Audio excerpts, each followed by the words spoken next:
What's going on, everyone? Welcome to the GSV Stacker channel, where we talk about nothing but the realest precious metals and why you might want to stack gold and silver. Before we get into it, I want to give a quick shout out to Silver Chiquita on Twitter. She's been helping me spread the word on my new channel, and of course to all my fellow stackers in the Twitter community as well. Alright, so we got a couple different topics we're going to discuss on today's channel. We're going to talk about spot and premium, buying and selling, and touch a little bit about the difference between sovereign and generic. If you're interested in any of that, you're definitely going to want to hear this. So kick back, relax, and enjoy the show.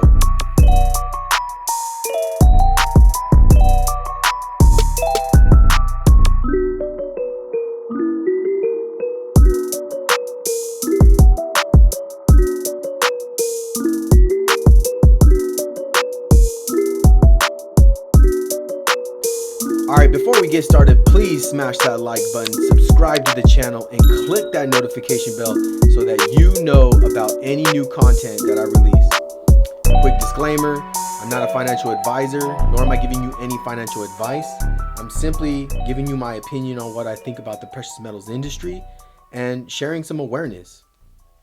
Alright, let's get into it. Spot. What is spot? Spot is the price that identifies the value of the gold or silver coin that you desire to have in your possession. So how do we figure this out? How do we find that? So you got Kitco website, JM Bullion, SD Bullion, A-Mark, Texas Precious Metals, Gainesville, Provident Metals, Money Metals. There's a laundry list of different websites that identify that price. So we got what you call bid and ask. Those will be two things you notice on the website.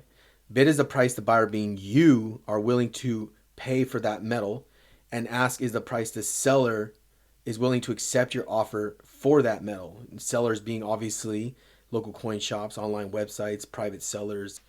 So that's spot. So now it's very simple, straight to the point.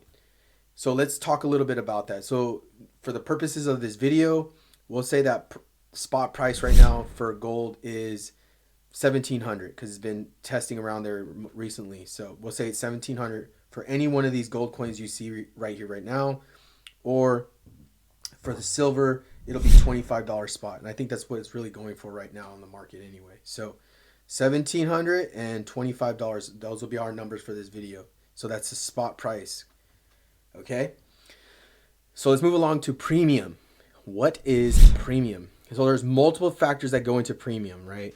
Premium is everything above the spot price. So let's say right here, right now, this gold buffalo is 1700.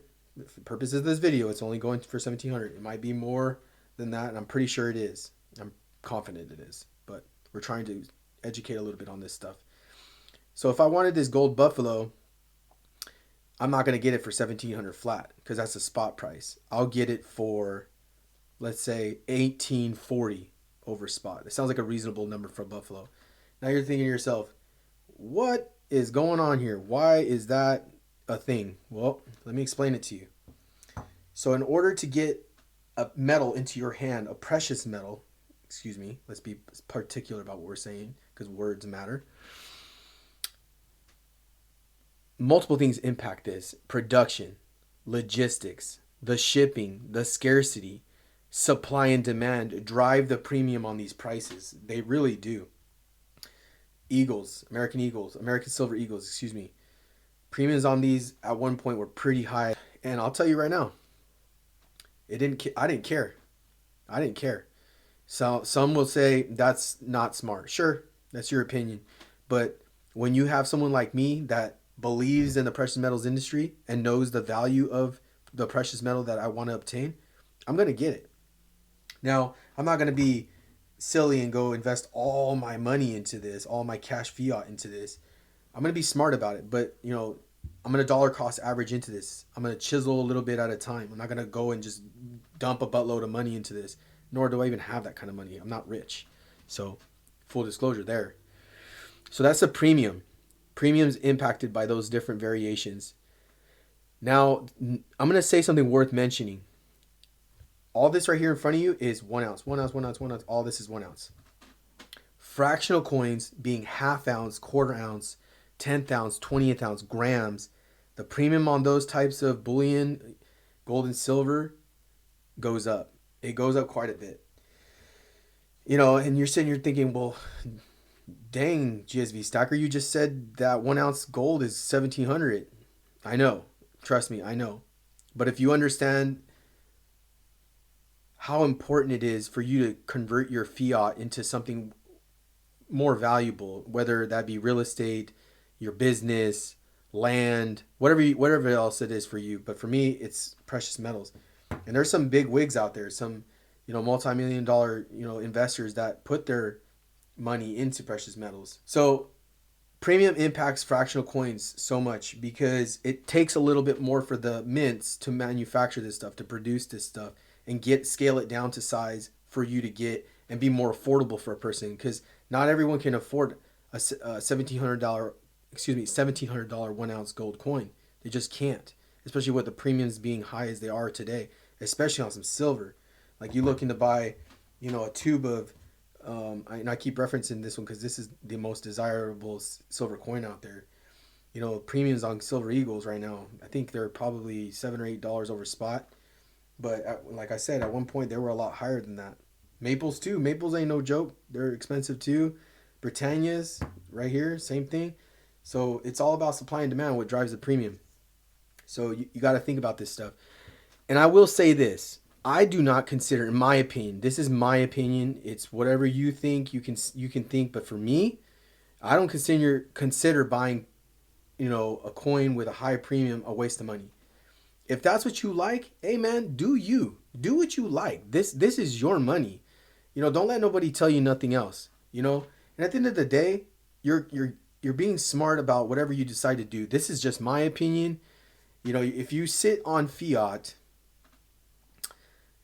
I don't think this is a smart move. And we're going to talk more about that stuff in later videos explaining fiat versus precious metals. And, I think the cash king, quote unquote, today is not the cash king. I think precious metals is the king, but that's my opinion. So just be smart about when you make your purchases on some fractional coins, dollar cost average in, think about these kind of things. Okay, so let's move on to buying. Some important things to think about when buying. I'm going to start off with saying, do your shopping, call around, whether that's if you desire to buy online or you want to look at local coin shops or you're intimidated by local coin shops. And don't be. It's not as bad as you think it is. It really isn't that bad. Coin shop owners they're really easy to talk to. They're patient. They're not jerks. They're not rude. I've never came across something like that. And I've been doing this for a hot minute. So don't be intimidated by that. And don't be intimidated by calling either. Don't freak out like, oh man, I'm going to call another. No. You're doing yourself due diligence if you take the time to make those phone calls. You really do. And I'll explain why. So when you call a shop and say, hey, what are you guys selling a Gold Eagle over spot for?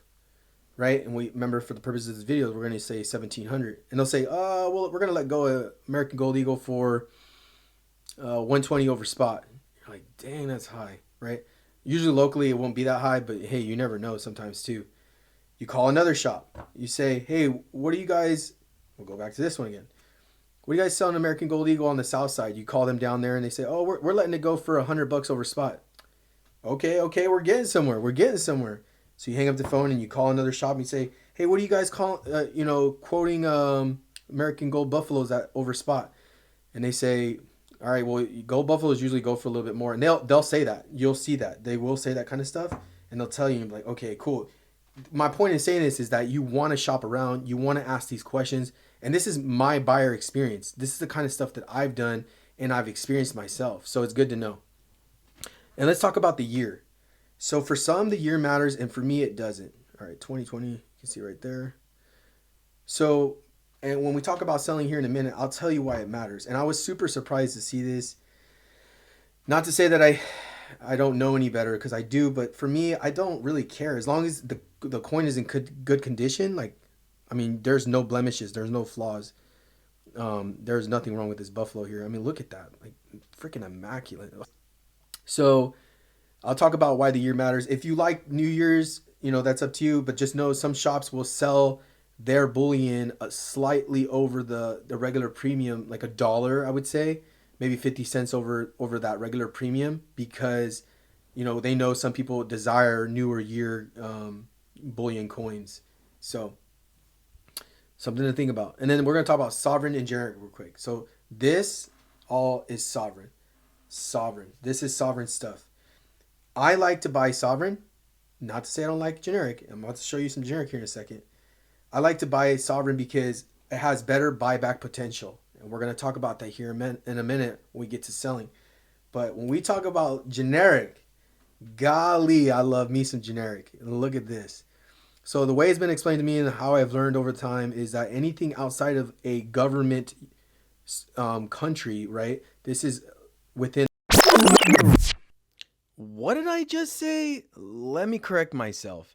Sovereign bullion is anything that's backed by a government, whereas generic bullion is anything that's privately minted and not produced by a government mint, such as Arizona Scottsdale's mint. Let's continue. Country. So this is from Arizona Scottsdale's mint. They make their own silver bars over there, and they're known for this stuff. I mean, look at that. Whew. All my Scottsdale's fans out there, this is some fly freaking metal. Oh god, sometimes I just put this on my desk and I just stare at it. Some people, oh, you just stare at silver. Well, what do you do with cash? You stare at it too, unless you're going to spend it. Well, you can't spend silver, and that's what the beauty of it. You can if you go to liquidate, but you don't want to. Why would you want to get rid of your silver and gold? Don't do that. Keep it. Hold it. Hold it for long term. Be smart about this stuff. Unless you're looking to flip. I'm not a flipper, so I'm a long term holder. I'm in it to win it, like I mentioned before. All right, so I'm getting pumped. So let's stick to the topic here. So that's generic.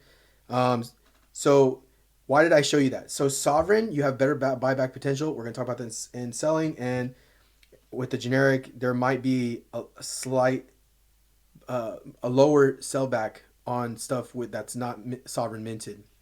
But we'll talk more about that in detail here in a second. So again, I'm going to keep saying this. You're going to get tired of hearing it, but it's important for you to know, call your LCSs, your local coin shops, before arriving and knowing the premium price on stuff like American Eagle. I always do this because when I go in there, I'll just say it up front before I let them speak. I say, hey, you guys got any American Silver Eagles? They'll say, yeah, we got some Eagles. I said, oh yeah, what's that gold premium go over? It should be like $7-8, right? And then as soon as they hear me say that, like, dang, this guy knows his stuff. So they don't try to pull a fast one on me. And when I say that, I'm not going to say that to discredit any shop and say they're trying to get rich off people real quick. No, but at the end of the day, people need to make money, right? They're in it for a business. They got to put food on the table, shelter over the head, and clothes on their children's back. So we got to be practical about that stuff. But at the same time, if you learn this stuff, you educate yourself, and we're here to spread awareness and share this information with the rest of our partners. We're going to be well equipped when it's time to get into the precious metals industry, or for those of you that don't know this and now know this. So it's good info to know. All right, so let's move along. Let's talk about selling real quick. So selling, also known as liquidating, things to consider. So when you go to liquidate, I have to say it to you, you will sell at a slight discount. Now you're saying, wait, what? So I just bought, let's use this buffalo because I love buffaloes. Oh, God, I love buffaloes. They're so beautiful. So $1,700, and then I buy it for $140 over spot. Unless the market shoots up $140, I will get my premium back. But if it doesn't, I'm not getting my premium back. I'll get the buyback on this potential it just depends on the desirability of this coin in that specific area and what the local coin shop style is. But this I could probably get buyback on. I'm gonna be overly optimistic, like $50-$60. If you have good relationship with your local coin shops, they'll take care of you. They appreciate my knowledge. I tell them, I nerd out with this stuff, so I teach myself the gold standard that got removed August 15, 1971, the coinage act that was in place April 2nd, 1792. Some nerd stuff, right? And I'm going to talk about that stuff later on. And they kind of they look at me and they say, oh, okay, this guy is well in tune and he enjoys this stuff. I really do. And it's kind of weird, but what's normal nowadays, right? So anyways, so you're going to sell back at a slight discount, know the value of your coins, and you'll be taken care of because, I remember one time I went to go to a shop to try to do a trade and they were going to give me $1 over spot for American Eagle. I said, no, that's not going to happen. No way. Got me jacked up. Got on the phone with them. They said, okay, well, let's talk to our owners. And they were willing to accept this back at $3 over spot. So I was like, exactly. That's what I thought. You know the value of your stuff. Know what it's worth. Because if you don't and you accept any offer, you might lose out on a little bit of money. You don't want to. You want to get your best dollar back on all this stuff. So let me share another story with you. So recently I wanted a gold buffalo, right? And I like these buffaloes a lot. So I had some generic silver, I had an Atmex bars, and some sovereign Philharmonics. And Philharmonics in my area are just not very popular. They really aren't. And so I called the shop that I was looking to make a trade and said, we'll give you spot on those. I said, no way, you're crazy. I'm not going to give you spot on these. Like, that's silly. That's not smart. And I said, oh, well, I don't really know. They were just kind of going tap dancing and stuff, trying to get me to bring it in because at the same time, silver is valuable. Come on. Like, we're all smart here. We all know the value of our precious metals. So then I got on the phone with another shop. I said, okay, let me do some homework. So I called another shop and I said, hey, what are you guys buying some 10-ounce bars at Mex and some Philharmonics at? And they're like, well, Philharmonics aren't really popular, but we'll do 2 over spot. And I said, oh, all right, cool. I said, that's solid. I was actually happy to hear that. Then I asked about the bars. They said, we'll do 2 over spot on those too. So I ended up getting $200 back on that entire purchase. So if I'd have gone to that other shop, I'd have lost $200. So you just got to do due diligence. You owe it to yourself. It's worth your time. So just do that. And just call around. You always want to call around. It's good to have solid information and be prepared with that info and knowing what type of stuff you're selling and what type of stuff you want to buy, because coin shops will appreciate this stuff when they get to the talking with you. All right, so that's pretty much it. But hey, check it out. Before we wrap this up, let's quickly go over what we talked about on today's channel and the moments of impact. So impact moment number 1 is going to be, we identified the spot market pricing. So that's really easy for all of us to understand. Spot of impact 2 is going to be premium is everything above the spot price, right? So now we all know what that is. Moment of impact 3 is going to be buying. Call around, understand the difference between sovereign and generic, and understand what you're going to get yourself into before you just buy any silver or you buy any gold. It's important to know that stuff. Okay. And then moment of impact 4 is you will sell at a slight discount. You owe it to yourself to know this, and I owe it to you all to inform you of that. So I hope you found something interesting and you hopefully learned something from me today. Again, if you liked what you heard, smash that like button. Make sure to subscribe to the channel before you head out for the day, and comment below on what you thought about today's video, and please be friendly, okay? And don't forget to click that notification bell one more time before you head out if you didn't. I'll see you all again soon. Let's keep stacking.